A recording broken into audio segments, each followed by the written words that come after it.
So, Chip Kelly was just fired by the Las Vegas Raiders. I'm making this video late night. I know not a lot of people are going to really watch this, but I wanted to get it out there for the few Las Vegas Raiders who just want to marinate in the negativity right now. This is interesting. Chip Kelly in this offense has not been good by any stretch of the imagination. Let's be very, very, very clear about that, right? What I'm about to say is not necessarily defending Chip Kelly and being like, well, actually, Chip Kelly was actually pretty good, blah, blah, blah, blah. There's a few things here. Geno Smith was awful. That's the reality. This O-line was not good. They could not run the ball. And Pete Carroll's defense is awful as well. You can't just put that on Chip Kelly. And I feel like firing Chip Kelly, there's this sense then that like, oh, there will be something here now. And it's like it's kind of like we got to make a move because our team's so bad. And you're not gonna, you're probably not gonna fire Pete Carroll right now. And so you're like, let's fire the offensive coordinator. And it's like, Pete, you're in charge of the defense. Like you're the defensive guy. You're the defensive guy. And your defense is awful. I mean, the Raiders are the second worst defense in the NFL. Second to only the Bengals. That's not a good thing. That's not a good thing. But ESPN reports, I spoke with Chip Kelly earlier this evening and informed him of his release as offensive coordinator of the Raiders. First-year coach B. Carroll said in a statement released by the team, "I would like to thank Chip for his service and wish him all the best in the future. Las Vegas is tied for last in the NFL in points per game. 15 is 31st in total yards per game, 268. 31st in rushing yards per game, 79.5. 31st in offensive, EPA. It has scored fewer than 10 points in 4 games, the most in the NFL. Again, it's all bad. It's all bad. But I mean, right, the Raiders fired the special teams coordinator on November 7th, right? Now they're firing Chip Kelly, and it's just like, that's going to fix it. Firing the special teams coordinator, firing, Chip Kelly, this is a mess. It's a mess. Yeah, but you're missing multiple linemen. Brock Bowers missed multiple games, and Geno Smith has been objectively bad and subjectively bad, both statistically and just, hey, how do you feel about Geno right now? Not good. So again, the O-line not good. Not going to 100% put that on Chip Kelly right now. Your main weapon in Brock Bowers missed multiple games, and even when he did play, he didn't look right. He just was clearly not fully healthy, and Geno Smith has made some really, really, really bad decisions. And so I just think this is one of those seasons that everyone is to blame. Sometimes you can definitely point to coaching, and you could just be like, you know what, this team had a lot of juice. This team could be a lot better, but clearly the coaching staff has got it wrong, or the coaching staff has got it right. But man, the line is just so terrible. You're just like, there's just nothing for them to do. They just can't find their way through it. It's just too difficult. And we've seen that outside. We've seen Shanahan struggle with injuries. We've seen Harbaugh struggle with injuries. We've seen McVay struggle with injuries. I mean, we see all these great coaches struggle with injuries. And it's just I don't know what the full ground to take here is, because it seems like such a mess that I'm just not convinced that you just don't completely blow this thing up.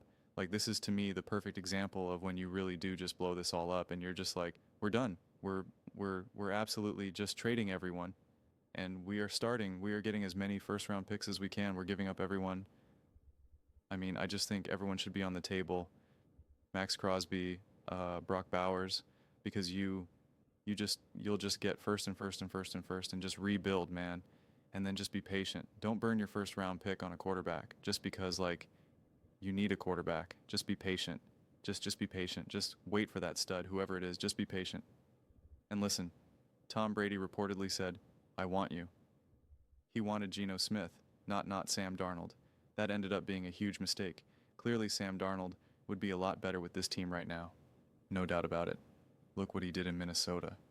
And look what JGJ McCarthy's doing in Minnesota. Look what he's doing in Seattle. And look what Geno had going into town. Not bad, but not what they got going now. So, I mean, you'd keep Geno. Geno is still a great soldier and a great person. But I don't know why you wouldn't maybe just potentially fire everyone, Pete Carroll included. You get rid of everyone. You trade everyone. You have nothing but high draft picks and plenty of cash, and you just rebuild, man. You just actually go all in the pure sense of the word and of the word. You rebuild. And doesn't seem like this is maybe necessarily the best quarterback draft. I don't know. Maybe it is, maybe it isn't. So hard to tell these days. But you still have Geno. You can still build this team. He's really mature. You get a new voice in there.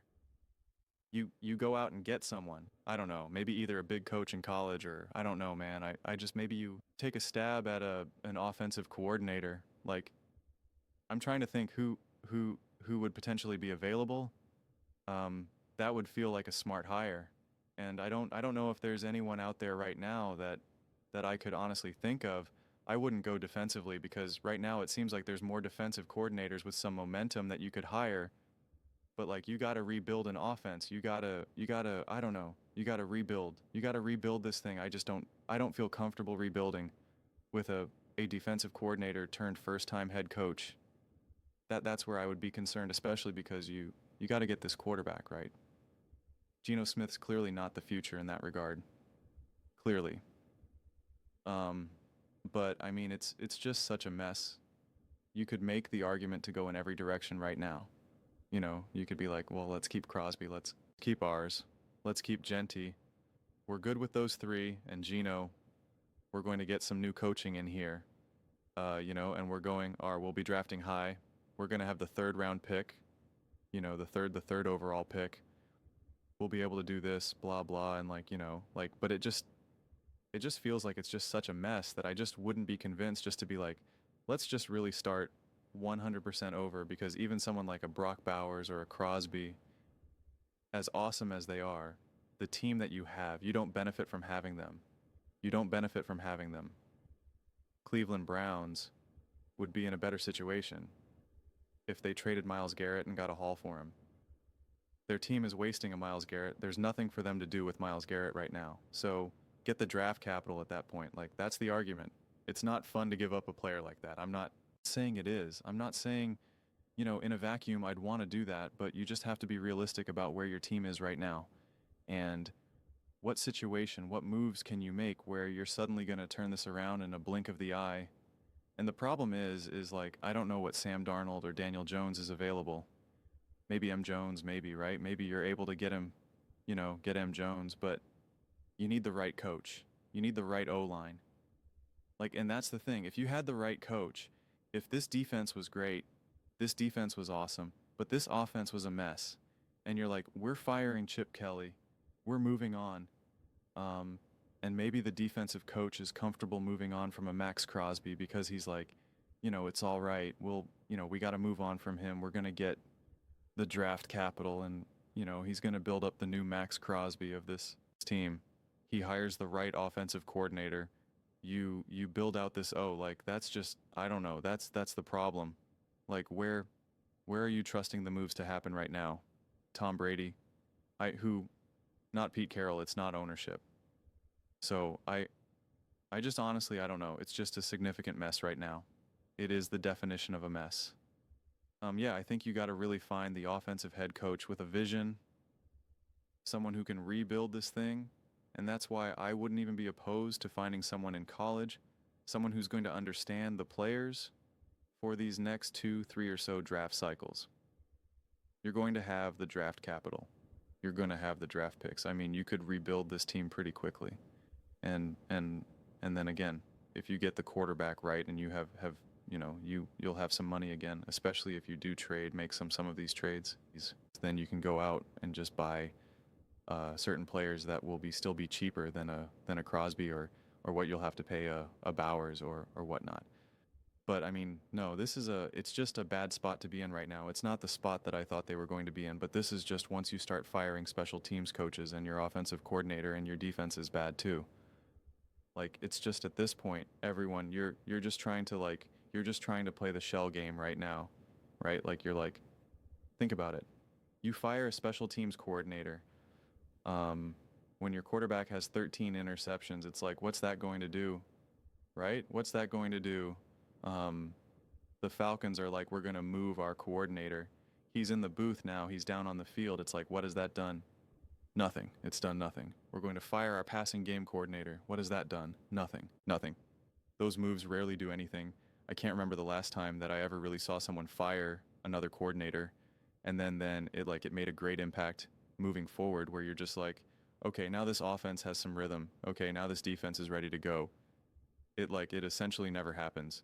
You essentially either got it right to start the season or you don't. And then the rest is just like, this is what it is. Like, I'm talking Eagles fans right now, and they're saying like, oh, they got to fire Kevin Patullo, and I'm thinking to myself, and who are you who are you promoting now or hiring? If there was someone like legit that you could like bring in, but even then it's really hard. Like even in a great scenario where a Mike McDaniel or something got fired, and you're like, okay, the Eagles are going to go hire him. It's like it's not like he can just like come in there now and just be like, all right, guys, I'm going to be able to like lead you to victory. I mean, like you're already deep into the season. Like it's just not that solvable. Just not that easy to do mid-season. It's really not. It's really not unless you truly already have the brain power in the building. You're able to fire them, promote within, and then they're able to kind of hit the ground running. But even that often ends up being fool's gold. That often ends up being like H caught a little bit of lightning in a bottle, nothing crazy, which is something that the Raiders have experienced already. I mean, everybody thought that this team was going to get going with AP and Aiden O'Connell, and it's like probably not. So, yeah, I'm fascinated to see what they do. I feel I feel bummed for the Raiders fan base because they're such an intensely passionate fan base and they want this so badly. Um, and I respect that. I respect how much they care, how alive they all are. I mean, like it jumped to the screen for me anytime I'm reading their comments and anytime I ever make Raiders videos. And so it's like it's a bummer that they just can't seem to get any type of momentum going. But when you're losing to the Cleveland Browns going up against Shador Sanders in his first ever start, it's like that's bad, man. And that's nothing against Shador Sanders, but you're going up against a rookie quarterback in his first ever start and you lose like convincingly. That's bad. Like that becomes inexcusable. It really does. That becomes inexcusable. Look how easily Shane Steichen was able to integrate Daniel Jones where he's competing into overtime against the Kansas City Chiefs. Compare that to what the Raiders did against the Kansas City Chiefs. Nothing. Nothing. Um, and yeah, this is a tough one. It's a tough one. But those are just my thoughts. I'd absolutely love to hear yours. What do you guys all think for the Las Vegas Raiders firing Chip Kelly? What moves you want them to do? What directions you want them to take? What's your mindset right now with the Raiders? Um, Let me know your thoughts in the comments below. I read every single comment. It's whether you agree with me or disagree with me. Either way, let's get in some discussions. Let's get in some fights. But ultimately, let's just have some fun. Please do consider subscribing. We are building an amazing community here and absolutely love to see you part of it. Want to build something that we all generally feel connected to, something that we're really excited to be part of. I think we're well on our way to doing this. Please don't forget to give this video a thumbs up as it really does help the visibility and the algorithm. Thank you so much. See you next time.